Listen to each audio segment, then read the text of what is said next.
Salut les loups, aujourd'hui vidéo sur les lieux sacrés, donc on entend par là toutes les forêts, les temples, les alignements de menhirs, etc.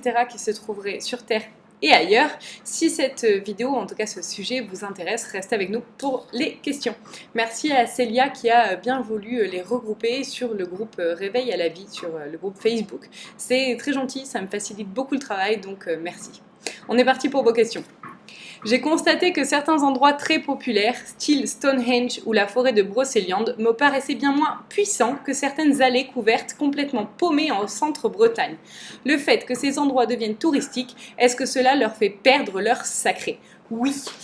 Par exemple, je prends l'exemple de ceux que je connais et que je côtoie régulièrement. Dans les temples d'Angkor, le temple principal, donc Angkor Wat, est un temple qui à la base devait avoir une énergie de fou et qui aujourd'hui, parce que foulé par des millions et des millions de pas quotidiens, a perdu toute son énergie. C'est comme si l'énergie du lieu s'infusait au fur et à mesure dans les gens qui passent et qui le visitent. Et par conséquent, au bout d'un moment, le sachet-thé n'a plus de saveur. Et bien c'est la même chose avec les lieux sacrés. Quand il y a trop de visites, ça perd de son sacré. Après, par exemple, Angkor Wat, c'est donc c'est le temple principal de Angkor. C'est un lieu qui a moins d'énergie que d'autres temples, comme par exemple Prekan, qui est mon temple préféré avec Taprom. C'est vraiment les deux temples que je préfère de tous les temples d'Angkor. Et ceux-là sont moins connus, alors je ne sais pas pourquoi, sûrement parce que moins grands. Et pourtant, ils ont une énergie qui est vraiment différente. La nature y joue énormément. Il faut savoir que, par exemple, sur Stonehenge, ok, c'est des sortes de menhirs qui sont alignés en cercle. Il y a la nature autour, mais ce qui nous intéresse, c'était l'énergie des menhirs, des dolmens. Et à force d'y passer, le lieu a perdu de son énergie. C'est plus la nature qui va permettre de garder l'énergie d'un lieu. Donc, par exemple, dans les temples que j'aime, il y a plus de forêts aux alentours, donc Taprom et Prekan, alors que dans Angkor Wat, par exemple, il y a beaucoup moins de verdure à l'intérieur, moins d'arbres, et le fait que ce soit entouré de nature, je parle particulièrement des arbres et pas juste de l'herbe, ça va permettre que ça garde réellement et plus longtemps l'énergie du lieu. La forêt de Brocéliande, pourtant c'est de la nature. Là, je suis pas vraiment d'accord. Je me suis plus penchée sur le Stonehenge, mais sur la forêt de Brocéliande, je trouve qu'elle a gardé sa même énergie. C'est juste peut-être l'image touristique qu'on lui donne qui lui fait perdre de la splendeur, mais quand on se connecte à son énergie, il y a toujours la même grandeur. Dans plusieurs vidéos sur internet, notamment au sujet des pyramides, il est démontré qu'il y a un alignement précis entre plusieurs sites du style du temple d'Angkor et l'île de Pâques. Est-ce que cela a réellement été calculé volontairement? Pas par les hommes. Mais oui. Quelle est la fonction de la pyramide du soleil en Bosnie? Spéciale dédicace à Elisha. Alors, je n'y suis jamais allée, donc je ne peux pas parler de mon ressenti, je vais juste dire ce que les guides disent. Ils disent que c'est donc, pas par hasard que ça s'appelle la pyramide du soleil, et que c'est un concentré d'énergie du soleil, et j'essaye de traduire leurs mots. C'est pas une note, c'est un canal entre la Terre et le soleil, et que ça permet de mieux gérer les échanges entre la Terre et le Soleil. Donc on va appeler ça en mots humains, je dirais un canal. Voilà. Donc elle n'a pas de but précis au niveau prière autour de la pyramide ou quoi que ce soit. C'est vraiment un échange d'énergie entre le Soleil et la Terre. La question que je me pose toujours, c'est concernant les pyramides en Chine. Quand des gens enquêtent sur le sujet, ils se font rapidement refouler. Du coup, ça me titille aussi. La Chine, c'est un pays vraiment particulier. Au niveau du gouvernement, c'est hyper censuré. Il y a beaucoup de choses qui sont cachées. Alors, il faut savoir que dans notre monde à nous, on vit dans le même monde, mais en Europe, par exemple, on nous cache bien sûr énormément de choses, beaucoup moins qu'en Asie, où les gouvernements ont une action plus appuyée sur le peuple. Je vois pas comment j'aurais pu le dire autrement. Du coup, il y a des choses qu'on n'est pas forcément censé découvrir. On est extrêmement chanceux de naître en France et d'avoir la chance de pouvoir mettre notre nez à peu près partout, même s'il y a des choses qui sont assez bien cachées. Je vous ferai une vidéo très bientôt sur la période actuelle où il y a des points très très importants à soulever.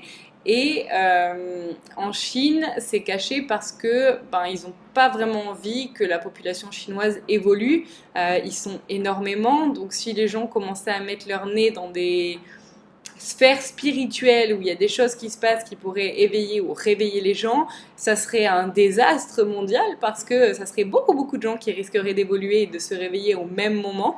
Et il y a beaucoup de personnes, sans citer qui que ce soit, qui n'ont pas envie que les masses se réveillent parce qu'une masse qui se réveille, c'est une masse qui risque de se soulever. Voilà.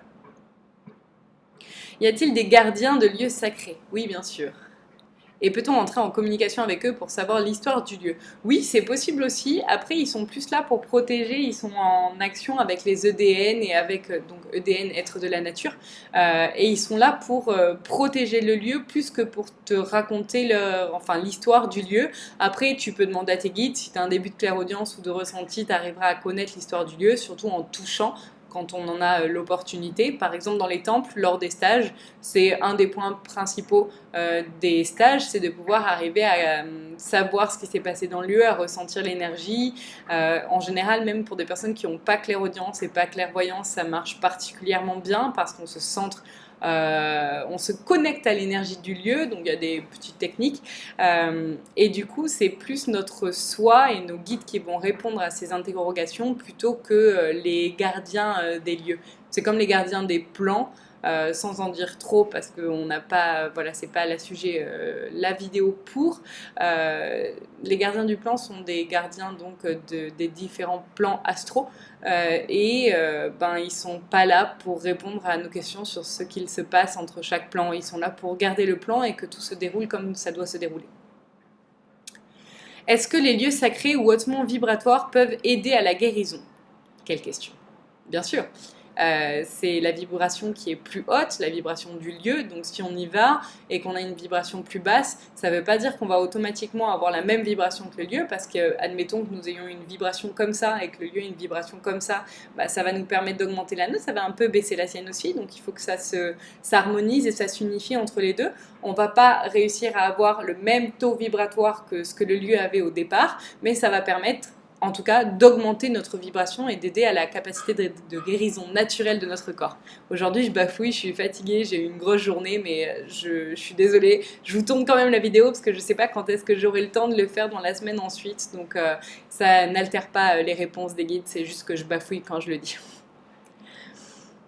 J'ai entendu dire qu'il y a des bases militaires sur des intersections de ley line qui relient les sites sacrés entre eux. Est-ce que ça atténue leur fréquence vibratoire? Alors, les guides disent que c'est pas des trucs, des bases militaires, que ce sont des bases de recherche. Alors, je sais pas si c'est bases militaires dans le sens où tu l'entends, est-ce que c'est des bases avec des armements ou quoi? Mais eux, ils me disent que c'est des bases de recherche et que du coup, ça n'altère pas le quadrillage qui est fait entre ces lieux sacrés. Voilà. Peut-il y avoir des sites sacrés sans avoir eu une intervention par l'homme? Un site sacré naturel, par exemple? Alors, naturel, non. C'est-à-dire que ce n'est pas la nature qui l'a créé. Par contre, sans l'intervention de l'homme terrestre comme on est nous, oui. Il y a l'île de Pâques. Et il y a pas mal de dolmens. Alors, je connais pas tous les noms parce que j'ai beau être une globe-trotteuse, je n'ai pas visité non plus le monde entier, mais les guides disent que l'île de Pâques et les dolmens, ils disent qu'en Bretagne, il y en a. Alors, je suis pas allée voir les dolmens de Bretagne, mais apparemment, oui, il y en a qui sont pas de l'intervention de l'homme, mais d'une autre intervention. J'ai vu il y a un bon moment déjà une émission sur RMC, découverte concernant l'alignement de certains lieux, pyramides d'Égypte, Chine, Pérou, île de Pâques, etc. Une civilisation très évoluée, Atlante par exemple, seraient à l'origine de ces constructions. Que te racontent tes guides? Alors, je vais vous raconter une petite anecdote. J'avais, il y a très longtemps, enfin très longtemps, je dirais peut-être 5 à 7 ans, vu une émission sur les pyramides disant que c'était les extraterrestres qui les avaient mis en place, que c'était impossible que ce soit de la main de l'homme, etc. Et quand j'ai eu clairaudience et que j'ai commencé à pouvoir parler à mes guides, c'est une des premières questions que je leur ai posées en leur disant oui, qui a fait ces trucs-là? Et un de mes guides qui est égyptien m'a répondu un peu sèchement parce qu'il garde son mental, son ego, je ne sais pas trop comment le dire, mais en tout cas son caractère assez tranchant, et j'aime bien les gens comme ça, donc c'est très bien, en me disant c'est pas parce que vous n'êtes pas capable d'utiliser vos capacités à bon escient et que donc on vous les a retirées que nous c'était la même chose dans notre civilisation à nous.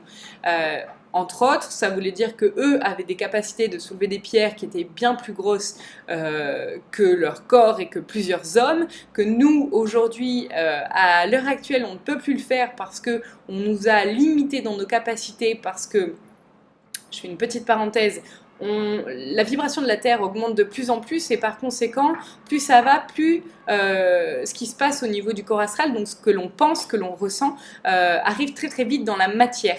Avant, on avait des capacités, si on faisait un peu de la merde ou qu'on pensait de la merde, ça allait prendre du temps avant d'arriver à la matière physique, parce que ça se passait d'abord en astral et puis il fallait un processus, un laps de temps nécessaire avant que ça arrive dans la matière. Maintenant, je ne sais pas si vous l'avez remarqué dans votre vie, mais dès que vous pensez quelque chose, ça va se répercuter relativement vite sur votre vie physique. Donc, si on avait des capacités, par exemple, toi je t'aime pas, j'ai envie de te tuer, et qu'on le pense un peu trop fort, un peu trop souvent, bah, je serais déjà mort depuis longtemps, vu le nombre de haters qu'il y a sur la page.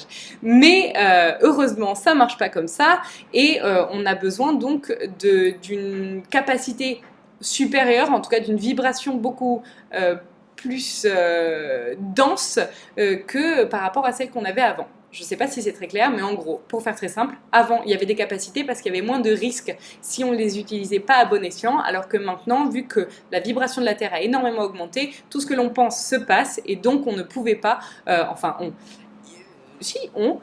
pouvait pas prendre le risque de nous laisser des capacités trop grandes parce que, du coup, on aurait un peu fait de la merde, humains que nous sommes. D'ailleurs, je ferai une vidéo bientôt sur le fait que nous sommes créateurs de ce qui nous arrive, bien plus que l'on ne le pense. Question suivante. Quel est le rôle, s'il y en a, de ces lieux sacrés? Alors, la pyramide, c'était une ode à des dieux et à des énergies supérieures. Pour la Chine aussi.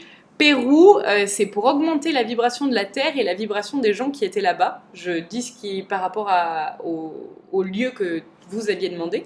Et l'île de Pâques, pareil. Alors l'île de Pâques, c'est un truc particulier. Ils me disent que je suis pas censée tout savoir maintenant, mais que ça a un rôle d'augmentation vibratoire pour la planète, mais que ça a aussi un rôle d'augmentation vibratoire pour l'univers. Donc je ne sais pas comment ça se passe, mais ça fait une sorte de quadrillage. J'ai le flash d'une étoile, d'une sorte de pentacle. C'est marrant par rapport à ce qui s'est passé dans les temples, là, dans mon stage de la semaine dernière. Je vous en parlerai bientôt. Le pentacle est revenu beaucoup de fois, pas forcément dans l'amour, mais là c'est une vision, donc un flash de pentacle que j'ai et c'est très positif, c'est pour quadriller la planète et l'univers d'une manière précise qui est utile pour notre évolution à tous, humains et autres.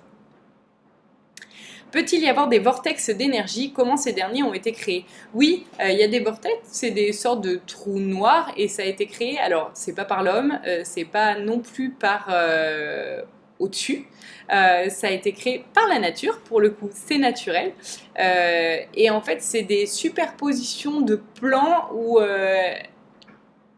ils disent que c'est pas que ça a foiré parce que ce qui est juste ne foire pas, mais que c'est la superposition de plans qui, à des endroits précis, se retrouvent et que c'est ça qui crée des vortex parce que l'énergie est trop puissante et les plans sont superposés, mais c'est vraiment des endroits minimes, mais ça arrive, comme par exemple le triangle des Bermudes. Voilà. De même, y a-t-il des portes qui mènent vers d'autres plans de la réalité? Oui, j'en parle dans mon second livre, L'Ordre des choses, où on parle du triangle des Bermudes, par exemple, pendant que toute mon enfance, ça m'a titillé comme pas possible, et c'est simplement une porte vers d'autres plans vibratoires. Donc ça ne veut pas dire que les gens disparaissent, ils ne meurent pas, c'est juste que ils passent à une vibration différente, et par conséquent, ils ne sont plus visibles sur le plan terrestre. Dans les sites sacrés naturels, je suppose qu'il y en a aussi dans l'invisible du coup. Je suis pas sûre de comprendre la question. Dans les sites sacrés naturels, je suppose qu'il y a aussi dans l'invisible. Des sites sacrés naturels? Oui, il y en a aussi dans l'invisible. Effectivement, il y en a sur tous les plans. Peut-on avoir accès ou y être invité? Alors, je présume que tu parles des autres plans. On va parler des plans d'EDN, par exemple. Je suis désolée, avec cette main, je suis en train de faire des câlins à mon chat en même temps. C'est pour ça que j'ai des positions bizarres. On n'a pas le droit d'aller, même si on est capable de les voir, par exemple quand je vais dans les plans, que je vais aux portes des plans, dans les temples, c'est compliqué à dire, dans les temples d'Angkor, il y a des portes qui sont très visibles à l'œil nu, des portes donc spatio-temporelles qui mènent vers d'autres plans vibratoires. On a beau voir les portes, on a beau pouvoir toucher l'énergie de la porte, il est impossible, en tout cas de ce que je sais, de ce que mes guides m'ont dit, alors après j'aime pas faire de généralité, mais voilà, ma vérité, il est impossible de passer dans ces autres plans parce qu'on n'a pas la vibration amour nécessaire pour pouvoir y avoir accès. Je me pose la question car j'ai cru en apercevoir un jour en forêt une sorte de temple, mais je n'ai pas tenté d'y aller ou d'en savoir plus sur le moment.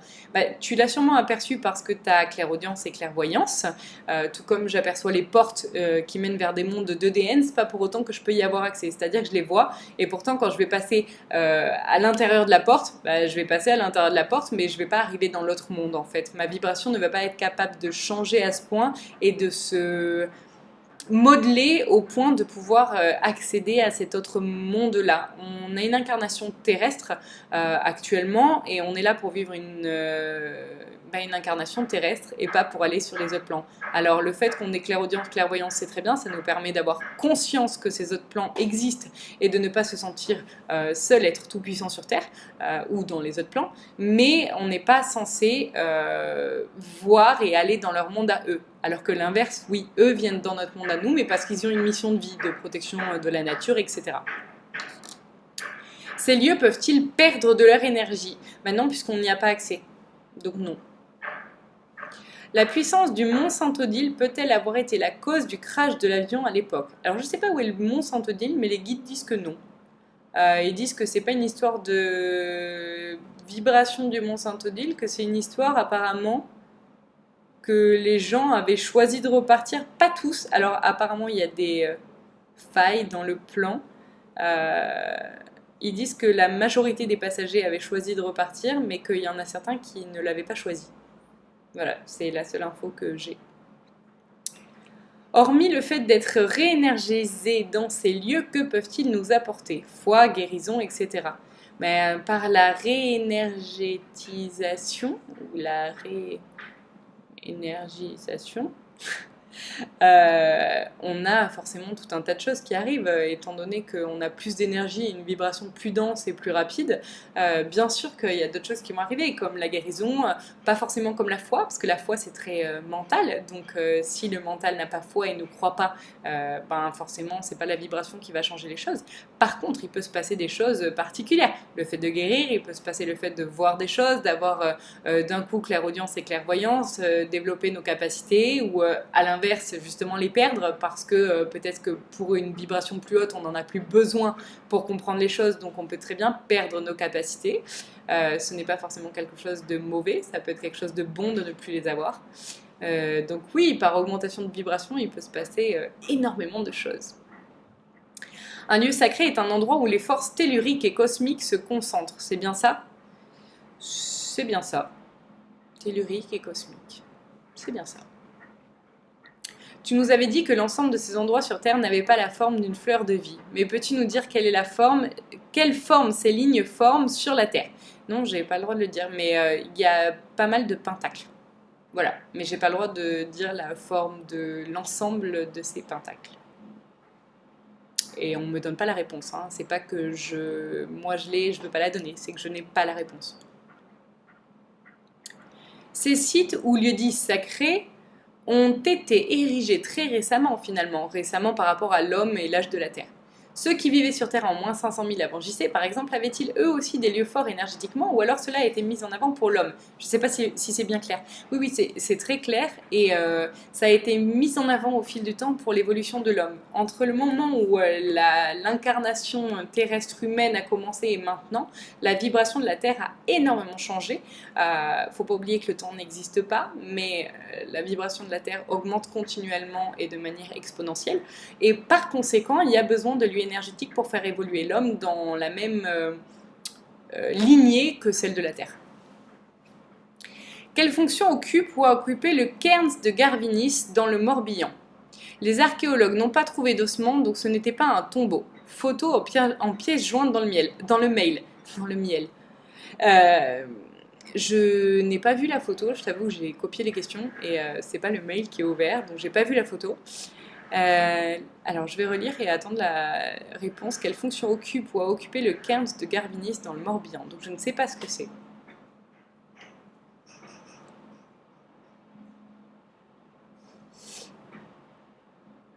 Ils disent que c'est un lieu de recueillement et qu'il y a eu des ossements mais qu'il n'y a plus, qu'apparemment ça a été trouvé avant par des hommes et que c'était un lieu pour se recueillir, mais pas envers des dieux, envers des humains. Comme une sorte d'ode à l'humain. Ils disent que ça a le même rapport que certains temples mayas et aztèques, mais que c'était moins divin au niveau de la forme, mais que ça avait la même utilité. Voilà. Je me demandais pourquoi peut-on se sentir nauséeux à proximité de certaines églises, genre Notre-Dame, et puis particulièrement bien dans d'autres, comme le Sacré-Cœur. Me concernant, le Sacré-Cœur à Montmartre est le seul endroit type église où je ne me sente pas mal. Eh bien, ça dépend de ce qui s'est passé dans ces églises, de comment les gens ont prié, de ce pourquoi ils ont prié. Donc c'est une histoire d'énergie globale et d'égrégore de l'église par rapport aux prières qu'il y a eu, tout simplement. Enfin, aux prières, aux demandes, aux pleurs, à toutes les émotions qui ont traversé l'église. Y a-t-il dans chaque pays un lieu sacré? Pour moi, la Belgique. Non. Pas dans chaque pays. Il n'y a pas besoin d'en mettre dans chaque pays. Ils disent que c'est une histoire de quadrillage et que tant que c'est quadrillé de manière équilatérale, c'est un mot que je n'utilise jamais, eh bien, il n'y a pas besoin de faire cela dans chaque pays.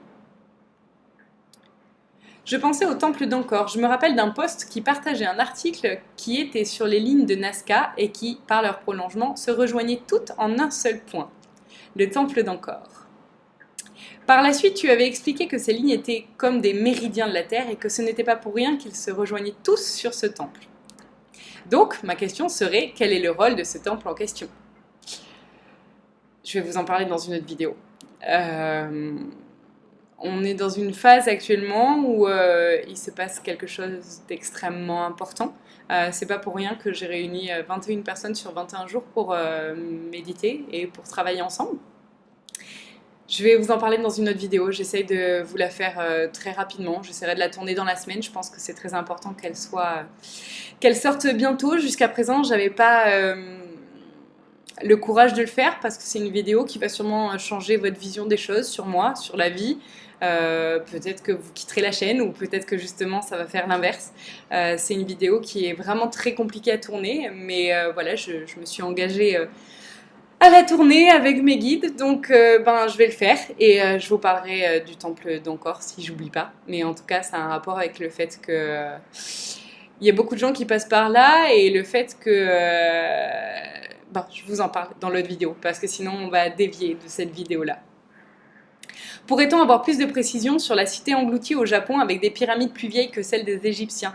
Johanna fait référence très succinctement dans sa co-conférence sur les EDN. Oui, alors Catherine est une de mes patientes qui adore donc Mu, c'est la cité engloutie. Bah, c'est simplement une cité engloutie où il y avait des gens, des civilisations avant la nôtre. C'est très bizarre d'ailleurs qu'il n'y ait pas plus d'infos sur ce sujet. C'est comme si, alors je vous dis ce que je sais et parce qu'on m'a pas donné énormément d'infos, mais c'est comme si ils avaient volontairement effacé leurs traces, comme si ils n'avaient pas voulu que nous humains terrestres on puisse avoir d'infos sur le sujet, comme s'ils ne voulaient pas qu'on puisse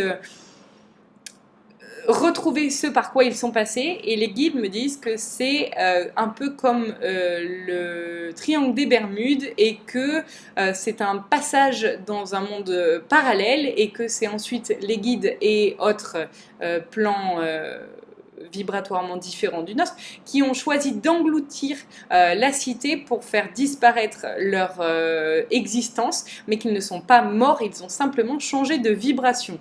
Voilà l'info que j'ai sur Mu, si on parle bien de la même chose. J'espère que cette co-conférence vous aura plu. Si jamais vous avez des questions sur ce qui a été abordé aujourd'hui et si j'ai la réponse parce que je n'ai pas réponse à tout, ben je me ferai un plaisir d'y répondre dans les commentaires de la vidéo dès que j'aurai le temps.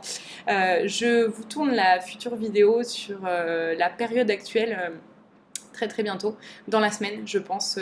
On est lundi aujourd'hui, je vous la ferai jeudi ou vendredi et ben, j'espère que ça vibrera juste avec vous. Voilà, à très bientôt et passez une bonne journée.